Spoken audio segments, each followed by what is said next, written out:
Viewers फिर दोबारा ਤੁਹਾਡਾ ਸਵਾਗਤ ਹੈ ਪ੍ਰੋਗਰਾਮ ਸੱਚੋ ਸੱਚ ਵਿੱਚ ਜੀ। ਡਾਕਟਰ ਸਾਹਿਬ ਹੁਣ ਸਾਡੇ ਦਰਸ਼ਕਾਂ ਨੂੰ ਦੱਸੋ ਅੱਜ ਦੇ ਦਿਨ ਦੀ ਕੀ ਇਤਿਹਾਸਕ ਅਹਿਮੀਅਤ ਹੈ। ਸਿੱਖ ਇਤਿਹਾਸ ਦੇ ਹਵਾਲੇ ਨਾਲ 1705 ਚ ਅਨੰਦਪੁਰ ਸਾਹਿਬ ਦਾ ਜਦੋਂ ਘੇਰਾ ਪੈਣਾ ਸ਼ੁਰੂ ਹੋਇਆ, 22 ਧਾਰ ਦੇ ਪਹਾੜੀ ਰਾਜੇ, ਸਰਹੰਦ ਦੀਆਂ ਫੌਜਾਂ ਤੇ 10ਵੇਂ ਪਾਤਸ਼ਾਹ ਨੇ ਇਹ ਵਿਜ਼ੂਅਲਾਈਜ਼ ਕਰ ਲਿਆ ਸੀ ਕਿ ਇਹ ਘੇਰਾ ਲੰਬਾ ਹੋਏਗਾ ਜੀ।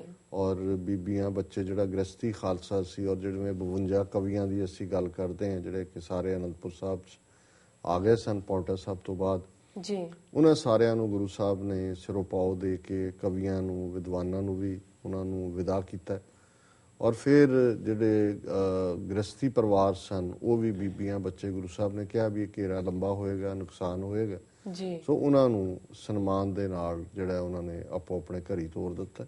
ਔਰ ਇੱਕ ਵਿਚਾਰਧਾਰਾ ਇਹ ਵੀ ਹੈ ਕਿ ਇਹ ਉਹੀ ਸਮਾਂ ਸੀ ਕਿ 10ਵੇਂ ਪਾਤਸ਼ਾਹ ਦੇ ਆਪਣੇ ਮਹਿਲ, ਗੁਰੂ ਕੇ ਮਹਿਲ, ਮਾਤਾ ਸੁੰਦਰੀ ਜੀ, ਮਾਤਾ ਸਾਹਿਬ ਕੌਰ, ਇਹ ਵੀ ਉਸ ਪੀਰੀਅਡ ਦੇ ਵਿੱਚ ਹੀ ਦਿੱਲੀ ਵੱਲ ਜਿਹੜੇ ਨੇ ਉਹ ਤੋਰੇ ਗਏ ਜੀ। ਹਾਲਾਂਕਿ ਇੱਕ ਸਾਡੀ ਜਿਹੜੀ ਰਵਾਇਤ ਦੇ ਵਿੱਚ ਇਹ ਹੈ ਕਿ ਜਦੋਂ ਘੇਰਾ ਚੁੱਕਣ ਦੇ ਲਈ ਉਹਨਾਂ ਨੇ ਸਮਝੌਤਾ ਕੀਤਾ, ਸਰਸਾ ਦੇ ਕੰਢੇ ਜੰਗ ਹੋਈ, ਮਾਤਾ ਗੁਜਰੀ ਸਾਹਿਬਜ਼ਾਦੇ ਇੱਧਰ ਆ ਗਏ, ਮਾਤਾਵਾਂ ਦਿੱਲੀ ਚਲੀਆਂ ਗਈਆਂ ਜੀ। ਲੇਕਿਨ ਇਹ ਵਿਚਾਰਧਾਰਾ ਨਾਲੋਂ ਇਹ ਗੱਲ ਜ਼ਿਆਦਾ ਪੁਖਤਾ ਲੱਗਦੀ ਹੈ ਕਿ ਗੁਰੂ ਸਾਹਿਬਾਨ ਨੇ ਜਿਹੜਾ ਸਾਰੇ ਗ੍ਰਸਤੀ ਪਰਿਵਾਰਾਂ ਨੂੰ ਵੀ ਉਹਨਾਂ ਨੂੰ ਕਿਹਾ ਵੀ ਆਪਣੀਆਂ ਤੁਸੀਂ ਸਿੰਘਣੀਆਂ ਔਰ ਬੱਚੇ ਜਿਹੜੇ ਛੋਟੇ ਨੇ ਜਿਹੜੇ ਜੰਗ ਦੇ ਵਿੱਚ ਨਹੀਂ ਲੜ ਸਕਦੇ ਜੀ, ਉਹਨਾਂ ਨੂੰ ਸੁਰੱਖਿਅਤ ਥਾਵਾਂ ਤੇ ਭੇਜ ਦਿੱਤਾ। ਸੋ ਅੱਜ ਦੇ ਦਿਨ ਇਹ ਜਿਹੜੀ ਹੈ ਇਹ ਸਾਰਿਆਂ ਨੂੰ ਥਾਂ ਥਾਂ ਭੇਜਣ ਦੀ ਗੱਲ ਸ਼ੁਰੂ ਹੋਈ ਜੀ। ਵਰਲਡ ਹਿਸਟਰੀ ਦੇ ਹਵਾਲੇ ਨਾਲ ਅੱਜ 1 ਅਪ੍ਰੈਲ ਹੈ ਜੀ ਔਰ ਅਪ੍ਰੈਲ ਫੂਲਸ ਡੇ, ਸਭ ਮੂਰਖਾਂ ਦਾ ਦਿਨ ਜੀ। ਔਰ ਇੰਗਲੈਂਡ ਦੇ ਵਿੱਚ ਇੱਕ ਯੂਨੀਵਰਸਿਟੀ ਨੇ ਤਾਂ ਹੁਣ 2 ਸਾਲ ਦਾ ਕੋਰਸ ਵੀ ਸ਼ੁਰੂ ਕਰਨਾ ਹੈ ਕਿ ਵੀ ਮੂਰਖਾਂ ਦੇ ਨਾਲ ਕਿਵੇਂ ਨਿਬੜਿਆ ਜਾਏ, ਕਿਵੇਂ ਨਜਿੱਠਿਆ ਜਾਏ ਜੀ। ਹਾਲਾਂ ਅਸੀਂ ਨਹੀਂ ਸਮਝਦੇ ਉਹ ਕੋਰਸ ਜਿੰਨੇ ਮਰਜ਼ੀ ਕਰ ਲੈਣ, ਨਜਿੱਠਿਆ ਨਹੀਂ ਜਾਣਾ ਜੀ, ਕਿਉਂਕਿ ਸਾਡੇ ਗੁਰੂ ਸਾਹਿਬ ਤਾਂ ਕਹਿ ਗਏ ਪੜ ਅੱਖਰੇ ਉਹ ਬੁੱਝੀਏ, ਮੂਰਖੇ ਨਾਲ ਨਾ ਲੁੱਝੀਏ ਜੀ ਜੀ। ਕਿ ਵੀ ਜੇ ਕੋਈ ਅਕਲ ਦੀ ਗੱਲ ਹੈ ਤੇ ਉਹ ਇਹੀ ਹੈ ਵੀ ਮੂਰਖ ਦੇ ਨਾਲ ਬਹਿਸ 'ਚ ਨਾ ਪਵੋ।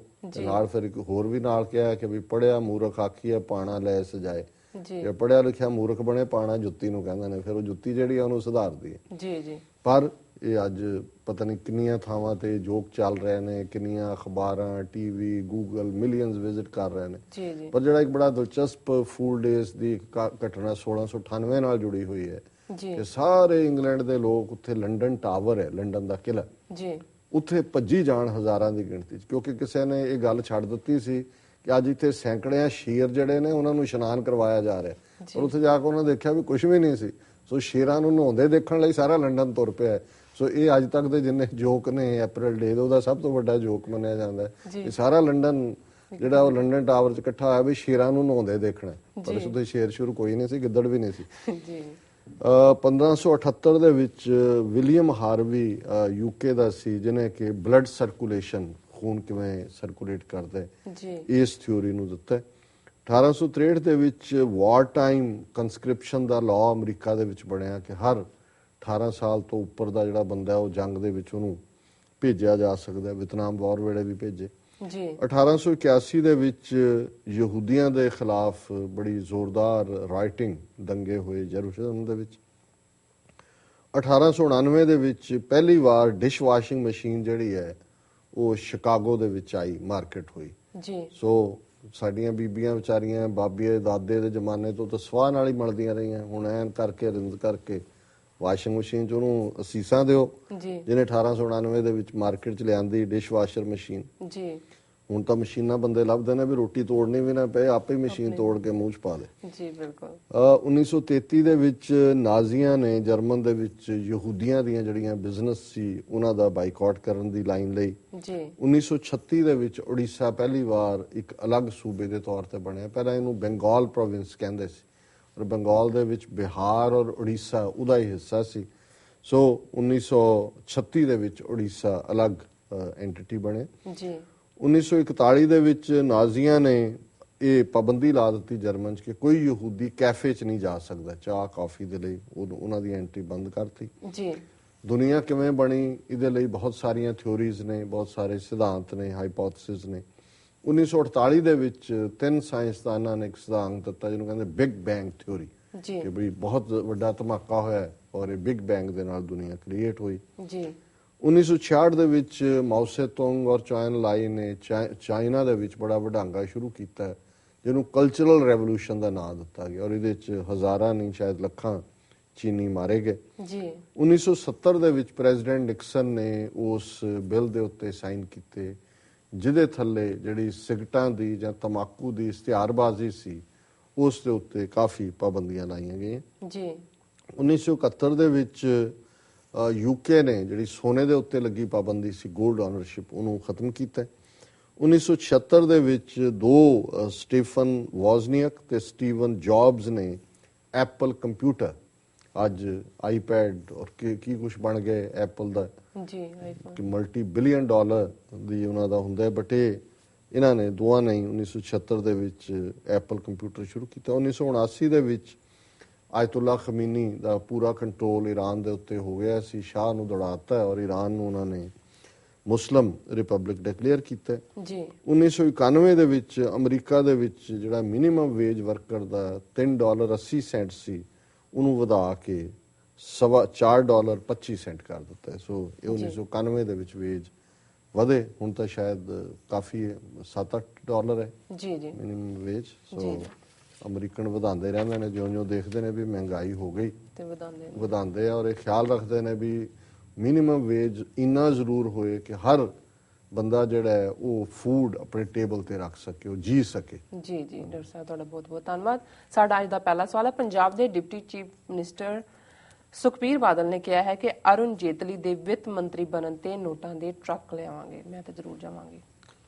ਦੇਖੋ ਜੀ ਹੁਣ ਇਹਨਾਂ ਨੂੰ ਸੁਪਨੇ 'ਚ ਵੀ ਜਿਵੇਂ ਬਿੱਲੀ ਨੂੰ ਚੂਹੇ ਨਜ਼ਰ ਆਉਂਦੇ ਨੇ, ਐਸਾ ਲੁੱਟ ਕੇ ਖਾ ਗਏ ਪੰਜਾਬ ਨੂੰ, ਲੈਂਡ ਮਾਫੀਆ ਸੈਂਡ ਮਾਫੀਆ ਕਿਹੜਾ ਇਹਨੂੰ ਟਰੱਕ ਹੀ ਨਜ਼ਰ ਆਉਂਦੇ ਨੇ। ਇਹਨਾਂ ਨੂੰ ਨੋਟ ਕਿਸੇ ਹੋਰ ਚੀਜ਼ 'ਚ ਪਏ ਨਹੀਂ ਲੱਗਾ, ਉਹ ਦੂਜੇ ਤਾਂ ਲੁੱਟ ਕੇ ਵੀ ਇਹਨਾਂ ਨੂੰ ਤਸੱਲੀ ਨਹੀਂ ਹੁੰਦੀ ਜੀ ਔਰ ਇਹ ਟਰੱਕ ਤੇ ਟਰਾਲੀਆਂ ਦੇ ਭਰ ਕੇ ਨੋਟ ਲੁੱਟਦੇ ਨੇ। ਹੋਰ ਇਹਨਾਂ ਨੂੰ ਲੱਗਦਾ ਹੈ ਵੀ ਔਰ ਕਿੰਨੀ ਵੱਡੀ ਗੱਪ ਹੈ, ਇਹਨਾਂ ਨੂੰ ਕੋਈ ਪੁੱਛੇ ਕਿ ਵੀ ਪਹਿਲਾਂ ਬੀਜੇਪੀ ਦੀ ਕਦੇ ਸਰਕਾਰ ਨਹੀਂ ਬਣੀ ਦਿੱਲੀ 'ਚ? ਜੀ ਦਿੱਲੀ 'ਚ ਕਦੇ ਪਹਿਲਾਂ ਯਸ਼ਵੰਤ ਸਿਨਹਾ ਵੀ ਜਿਹਦੇ ਲਈ ਵੋਟਾਂ ਬੀਜੇਪੀ ਵਾਜਪਾਈ ਲਈ ਮੰਗਦੇ ਰਹੇ ਨੇ, ਪੰਜਾਬ 'ਚੋਂ ਫਾਈਨੈਂਸ ਮਿਨਿਸਟਰ ਸੀ, ਉਦੋਂ ਨਾ ਟਰੱਕ ਭਰ ਕੇ ਲਿਆਏ। ਜੀ ਹਾਲਾਂਕਿ ਹੁਣ ਹਾਰਨਾ ਇਹਨੇ ਅਰੁਣ ਜੇਤਲੀ ਨੇ, ਲੇਕਿਨ ਹੁਣ ਲੋਕਾਂ ਨੂੰ ਤੁਸੀਂ ਧੋਖਾ ਦੇਣਾ ਹੈ, ਝੂਠ ਬੋਲਣਾ ਹੈ, ਜੋ ਮਰਜ਼ੀ ਜਿੰਨਾ ਮਰਜ਼ੀ। ਔਰ ਜਿਵੇਂ ਉਹਨੇ ਗੋਇਬਲਸ ਨੇ ਕਿਹਾ ਵੀ ਜੇ ਝੂਠ ਬੋਲਣਾ ਹੀ ਹੈ ਇੰਨਾ ਵੱਡਾ ਝੂਠ ਬੋਲੋ ਕਿ ਲੋਕਾਂ ਨੂੰ ਲੱਗੇ ਕਿ ਏਡਾ ਝੂਠ ਹੋ ਨਹੀਂ ਸਕਦਾ। ਜੀ ਸੋ ਇਹ ਹੁਣ ਇਹ ਵੱਡਾ ਝੂਠ ਬੋਲਣ ਤੇ ਆਏ ਹੋਏ ਨੇ ਪਿਓ ਪੁੱਤਰ ਔਰ ਲੱਗੇ ਹੋਏ ਨੇ ਦਵਾ ਹੁਣ ਪ੍ਰੋਫੈਸਰ ਭੁੱਲਰ ਦੇ ਮਾਮਲੇ 'ਚ ਆਇਆ ਉਹਦੇ ਤੇ ਸੁਖਬੀਰ ਬਾਦਲ ਨੇ ਇੱਕ ਚੋਣ ਰੈਲੀ 'ਚ ਕਿਹਾ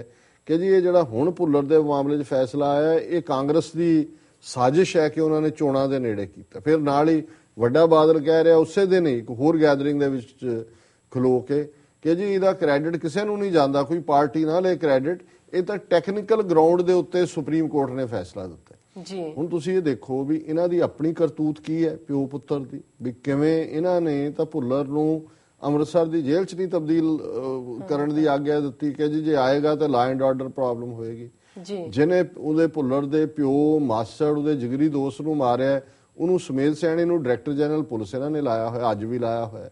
ਉਹਦੇ ਸਮੇਧ ਸੈਣੀ ਦੇ ਹੱਕ 'ਚ ਐਫੀਡੇਵਿਟ ਸੁਪਰੀਮ ਕੋਰਟ 'ਚ ਦਿੰਦੇ ਨੇ ਕਿ ਜੀ ਇਹ ਬਹੁਤ ਇਮਾਨਦਾਰ ਅਫਸਰ ਹੈ ਜਿਹਨੇ ਜਾਨ ਤੇ ਖੇਡ ਕੇ ਅੱਤਵਾਦ ਦਾ ਖਾਤਮਾ ਕੀਤਾ ਔਰ ਭੁੱਲਰ ਜਿਹੜਾ ਖੁੰਖਾਰ ਅੱਤਵਾਦੀ ਹੈ।